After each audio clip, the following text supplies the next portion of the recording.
The catalog came in the mail on a Tuesday afternoon in October, and it was thick enough to prop open a door. It had your name on it, even though you were 12 years old and had never bought anything in your life. You carried it inside and sat down on the living room floor. You opened it to the first page, and for the next 3 hours, you did not move. Allied Radio had just mailed you every single thing you had ever wanted in 400 pages of small print and black and white photographs. You were going to circle every one of them in pencil before dinner. Before we go any further, hit subscribe and tell me in the comments where you are watching from. That catalog was not a catalog. It was a curriculum. It was the education you could not get in school because your school did not teach you how a radio worked, or what a capacitor did, or why a transistor mattered, and Allied Radio printed all of that between the advertisements for shortwave receivers, oscilloscopes, soldering irons, speakers, turntables, reel-to-reel tape recorders, CB radios, and every single component you would ever need to build anything electronic from scratch. You did not read it front to back. You read it in circles. You started with the night kit section because that was the section where they sold things you could actually build yourself. Then you moved to the speakers because you wanted to hear what good sound was. And then you moved to the ham radio equipment because you had heard a voice from Tokyo on your neighbor's shortwave, and you wanted that voice in your own bedroom. By the time you put the catalog down, the pages were soft from turning, the corners were bent, and there were pencil circles around at least 30 items you could not afford, and 3 you thought maybe you could if you mowed enough lawns between now and Christmas. If you did not live near a store, you ordered by mail. You filled out the order form on the last page of the catalog with a pencil, printing your name and address in block letters, and you calculated the total with tax and shipping, and you folded a money order inside the form and sealed it in an envelope and walked it to the mailbox, and then you waited 4 to 6 weeks, the longest 4 to 6 weeks of your life. You checked the mailbox every day after school, even though you knew it was too early, and your mother told you to stop checking, and you checked anyway. Then one afternoon there was a box on the porch with the Allied Radio return label, and it was addressed to you. You carried it inside and set it on the kitchen table, and the weight of it told you everything was in there. You had not felt that kind of anticipation since Christmas morning. You asked for a night kit for Christmas. You did not ask for a bicycle or a baseball glove or a football or any of the things the other boys in your class were asking for. You asked for a night kit star Roamer shortwave receiver, kit number KG635, $14.95 plus shipping, and you wrote the model number on the list you gave to your mother because you had memorized it from page 211 of the Allied catalog, and you wanted to make sure she ordered the right one. On Christmas morning, the box was under the tree, and it was heavier than you expected, and the Allied Radio return address was in the corner, and your hands were shaking when you opened it because inside that box were 73 components and a 40-page instruction manual and 3 evenings of soldering. And at the end of those 3 evenings, you were going to hear a voice from the other side of the planet in your own bedroom. Your father watched you open it. He did not know what a shortwave receiver was, but he could see your face, and your face told him that this was the right gift. 20 years later, when you had an engineering degree and a career that started with that kit, you would understand what it cost him to save $14.95 in 1964 and how much he trusted you to build something he could not have built himself. Allied Radio Corporation sat at 100 Northwestern Avenue in Chicago, Illinois. If you were lucky enough to live within driving distance of that building, you already know what it felt like to walk through the front door. It was not a store the way RadioShack was a store. RadioShack was small. RadioShack was a strip mall with a glass counter and a man in a tie who asked for your phone number. Allied Radio was a warehouse with a showroom attached.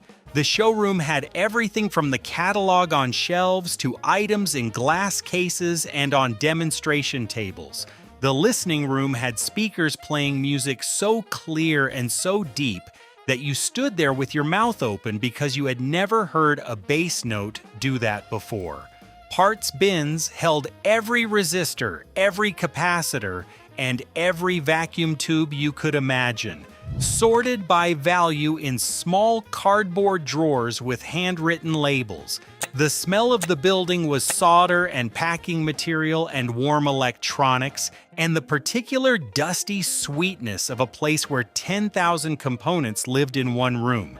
You could spend an entire Saturday in there, and nobody asked you to leave. They understood that a kid standing in front of the night kit display with his hands in his pockets and his eyes wide open was not wasting time. He was deciding what he was going to become. The night kits were what made Allied different from every other electronics supplier in America. Heathkit made kits, ICO made kits, but Allied made night kits, and the difference was that night kits were designed for the kid who had never soldered anything in his life. The instructions were written so clearly that a 12-year-old could follow them. The components were labeled so precisely that you did not need to know what a resistor color code meant to find the right one. The price was lower than Heathkit for a comparable product because Allied was not trying to sell you a piece of professional equipment. They were trying to teach you something, and the thing they were trying to teach you was that you could build it yourself, whatever it was. A stereo amplifier, or an FM tuner, or a shortwave receiver, or an oscilloscope, or a signal generator, and if you could follow the steps and hold the soldering iron steady and not rush the connections, it would work. And working meant sound would come out of a speaker you had wired yourself, or a needle would move on a meter you had calibrated yourself. And that moment, the moment your build came alive under your hands, was worth more than the kit cost, and more than the hours it took, and more than every lawn you had mowed to pay for it. You remember the soldering iron, not the expensive one, the cheap one, the pencil-style iron that Allied sold for $1.95 with a pointed tip and a wooden handle that got warm after 20 minutes, and you held it the way your father held a pen, close to the tip with your fingers wrapped around the handle, and you touched the tip to the connection point and fed the solder in from the other hand and watched it melt and flow into the joint like liquid silver, filling a crack. And the rosin core inside the solder released a thin curl of smoke that smelled sharp and clean and chemical. And that smell was the smell of every night kit you would ever build and every Allied radio catalog you would ever open, because your brain connected the two forever. The catalog that showed you what was possible and the soldering iron that made it real. The first time you made a mistake, you thought you had ruined everything. You had reversed a diode on the power supply board, and when you turned the kit on, nothing happened, and you felt a sickness in your stomach that had nothing to do with food. It was the sickness of believing you had wasted 3 weeks of work and $14.95 of your parents' money on something that would never work because you had put one part in backwards. But the night kit manual had a troubleshooting section in the back, and it told you to check every connection against the diagram with a pencil, marking each one as you verified it. On the 47th connection, you found it, the reverse diode.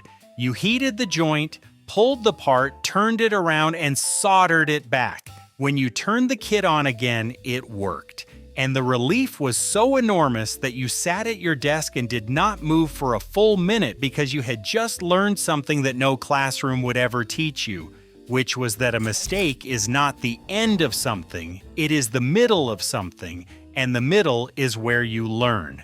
There was a moment with every night kit that justified everything. You had spent 2 weekends building it. You had followed 60 pages of instructions. You had soldered 140 connections and double-checked each one against the diagram. You had mounted the chassis, wired the power supply, installed the output transformer, and connected the speaker terminals. And now you plugged it in and turned the knob, and nothing happened for 1 full second. And in that second, your stomach dropped because you thought you had made a mistake somewhere in 140 solder joints. Then the tubes began to glow orange through the ventilation slots on the back of the chassis, and a soft hum rose from the speaker. You turned the tuning dial, and a voice came through, clear and present and alive. A voice from a radio station 30 miles away, coming through a machine that had been a pile of parts in a box 2 weeks ago and was now a working receiver sitting on your desk because you had built it yourself. And you sat there and listened to that voice, and you did not change the station for an hour because the station did not matter. What mattered was that it worked. What mattered was that you had made something out of nothing with your own hands and a $1.95 soldering iron and a catalog from Chicago. There was a man on your street who was a ham radio operator, and he had an Allied catalog on his workbench that was twice as thick as yours because he ordered from the professional section, the section with the transmitters and the linear amplifiers and the antenna rotors and the precision test equipment that cost more than your father's car. He let you sit in his shack on Saturday mornings and listen to him talk to strangers in Australia and Germany and Japan, and his voice was calm and his hand on the dial was steady. The room smelled exactly the way the Allied store smelled, solder and warm electronics and the faint ozone of a tube amplifier running hot. You sat there and you knew that someday you were going to have a shack of your own with your call sign on the wall and an Allied catalog on the bench and a voice on the other end of the signal saying your name from 10,000 miles away. Allied was not alone. There were other catalogs on the same shelf. Lafayette Radio out of Syosset, New York, Olson Electronics out of Akron, Ohio, and of course there was RadioShack, which had started as a surplus house in Boston and had been bought by a leather goods company called Tandy in 1962. RadioShack was smaller than Allied in the early years. RadioShack had fewer products, fewer stores, fewer pages in the catalog.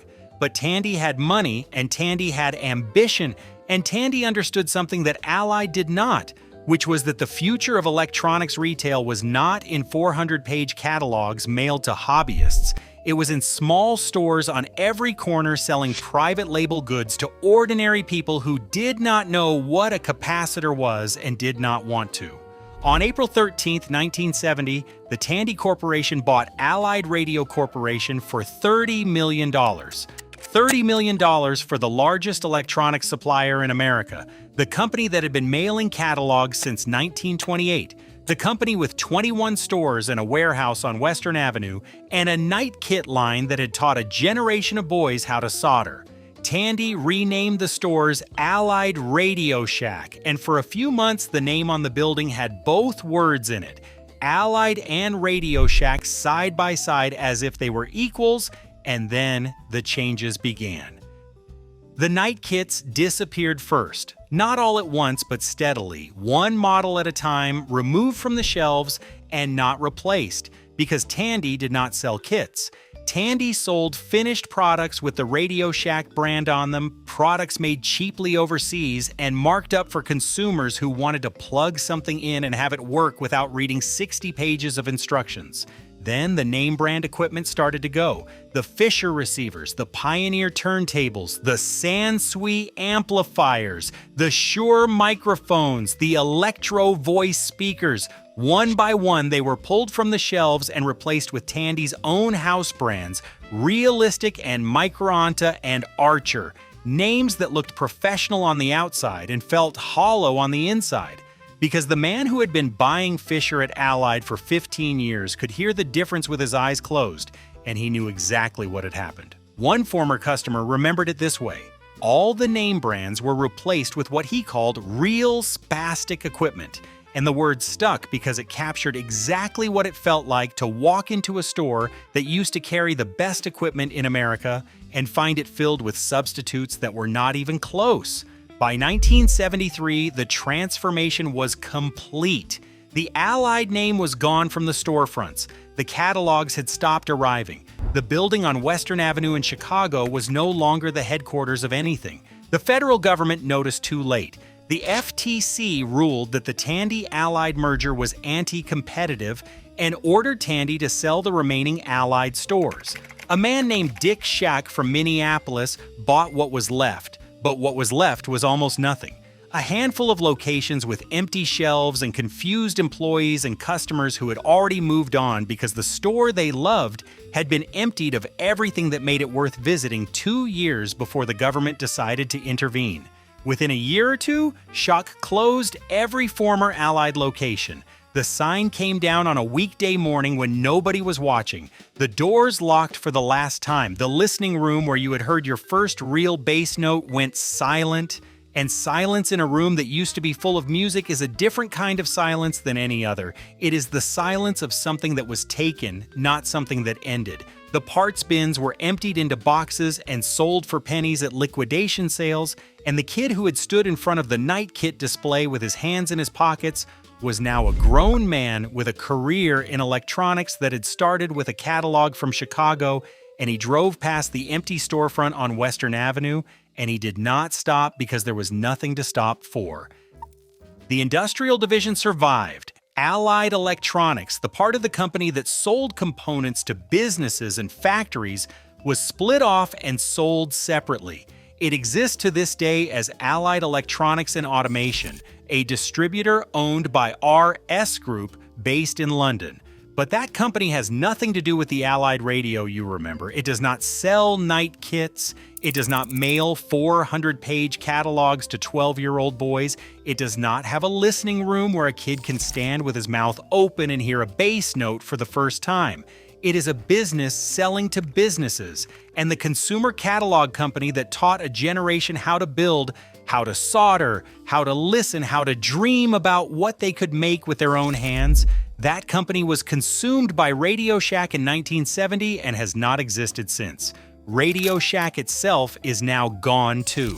The company that swallowed Allied and erased its name and stripped its shelves and replaced everything good with everything cheap went bankrupt in 2015 and again in 2017, and its 8,000 stores closed by the thousands.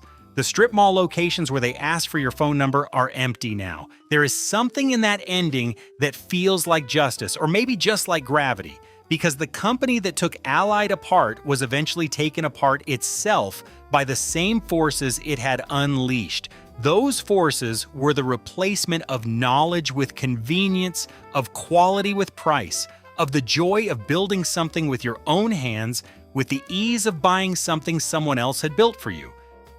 But the catalog is still in a box somewhere. You know it is. It is in your attic or your basement or your closet, soft-paged and pencil-marked and bent at the corners where you turn to the night kit section first every single time. The circles you drew around the things you wanted are still there, faded but visible. Each circle is a map of who you were at 12 years old and what you thought was possible before anyone told you it was not. That catalog taught you how to want something you could build, not something you could buy, but something you could assemble with your own hands, from parts that arrived in a box from a company that believed a 12-year-old boy was smart enough to follow instructions, steady enough to hold a soldering iron, and patient enough to troubleshoot his own mistakes. And the soldering iron taught you how to build it. Allied Radio, the company that mailed both of those things to your front door in a box from Chicago, deserved better than what it got. If you remember Allied Radio, or if you built a night kit, leave a comment and tell us what you built. That catalog may be gone, but what it started is still in your hands.